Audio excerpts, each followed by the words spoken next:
Pakistani movie देखकर आ गया हूँ आग लगे बस्ती में, और अभी वापस घर जा रहा हूँ। यहाँ पर ओ कार्नर से मैं बैठा हूँ और मैं घर जा रहा हूँ। यहाँ से घर तकरीबन 1.5 किलोमीटर के करीब है। तो ये बस का दूसरा स्टॉप है। जैसे मैंने पहले आपको बताया कि बस हर थोड़ी देर के बाद रुकती है, क्योंकि लोग जो है जगह जगह पर बस स्टॉप बने हैं, और ये उन लोगों के लिए है जो बस में चढ़ना चाहते हैं वाला। कुछ लोग तो वॉक कर लेते हैं 1 किलोमीटर या 1.5 किलोमीटर, कुछ नहीं है। कुछ लोग मैंने देखा है, हमारी जो स्टेशन है विक्टोरिया पार्क सबवे स्टेशन, वहाँ से उतर के और पैदल ही जो है वो चले जाते हैं, वॉक भी हो जाती है। कुछ लोग जब ऑफिस से आते हैं तो वो क्या करते हैं, अपने घर की स्टेशन से जो उनकी एक्चुअल स्टेशन होती है सबवे, उससे 2 स्टेशन पहले ही उतर जाते हैं, या 3 स्टेशन, जितना जिसको वॉक करना हो। जैसे हमारा स्टेशन जो है वो विक्टोरिया पार्क सबवे स्टेशन है, तो अगर किसी को वॉक करनी है तो वो मेन स्ट्रीट पे उतर सकता है, या उससे पीछे वुडवाइन पे उतर सकता है। वुडवाइन पे अगर उतरेगा तो घर तक पहुंचने में 3 किलोमीटर हो जाएंगे, और अगर मेन स्ट्रीट पे उतरेगा तो तकरीबन 1.5 किलोमीटर होगा।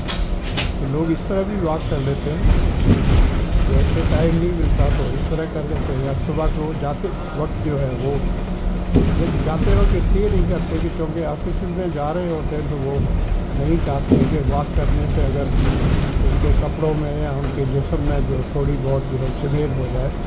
क्योंकि वॉक करने से आपको पता है, चाहे ठंडा मुल्क है लेकिन फिर भी थोड़ी न बहुत जो है वो पसीना आ जाता है, जो बग़ैर तो नज़र नहीं आता, लेकिन वो स्मेल में कन्वर्ट हो जाता है। इसीलिए लोग परफ्यूम लगाते हैं ऑफिस जाते हुए या अपने काम पे।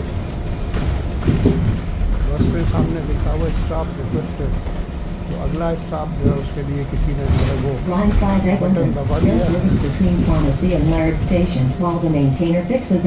घर और शॉप्स जो है काफ़ी पुरानी है। जैसे अब ये घर है तो हो सकता है दोबारा उन्होंने बनवाया हो, लेकिन इसका डिज़ाइन जो है वो चेंज नहीं कर सकते। ये सिटी गवर्नमेंट चेंज नहीं होने देती, क्योंकि वो चाहते हैं कि सब घर एक जैसे हों, तो इन सारे घरों का डिज़ाइन एक जैसा होगा। कुछ घर तो पुराने हैं, 150 साल पुराने हैं, जिनमें मोस्टली 2 आदमी रहते हैं, मतलब हस्बैंड है और वाइफ है। बच्चे तो 18 साल के होकर चले जाते हैं मोस्टली। जो नहीं जा सकते तो वो 18 साल के बाद पेरेंट्स को जो है घर का किराया देते हैं, और अगर खाना खाते हैं तो उसमें भी शेयर करते हैं। इस तरह वो ये साबित करते हैं कि भाई हम पेरेंट्स के ऊपर बोझ नहीं। कुछ बच्चे हैं जो अगर नहीं कमाते या जॉब नहीं होता, डेफिनेटली अब माँ बाप है वो बच्चों को फोर्स तो नहीं करेंगे कि आपने हर सूरत में हमें किराया देना है, या जो खाना वगैरह आप खाते हैं तो उसमें भी आपने हिस्सा देना है। तो कुछ पेरेंट्स ज़्यादा टाइम देते हैं। अमेरिका में एक वाक़या हुआ था आज से कुछ अर्सा पहले, जिसमें लड़का जो है 40 साल का हो गया था और माँ बाप के घर रह रहा था, खुद कमा भी रहा था, लेकिन माँ बाप को पैसे नहीं दे रहा था। तो फिर माँ बाप ने जो है अदालत में उसके ख़िलाफ़ केस कर दिया। फिर अदालत ने जो है वो फैसला दिया कि इसको कहा जाए कि भाई ये घर खाली कर दे, क्योंकि माँ बाप नहीं चाहते कि वो उन पर वो बोझ बना रहे। तो पहले वो रेजिस्ट कर रहा था, लेकिन फिर जब पुलिस आई तो उसको घर छोड़ना पड़ा। तो इसमें आप माँ बाप को जालिम नहीं कहेंगे। एक 40 साल का बेटा अगर है और वो खुद कमा भी रहा है, लेकिन अपने पैसे वो जमा कर रहा है और माँ बाप के घर में भी रह रहा है, तो ये तो मुनासिब तो नहीं लगता।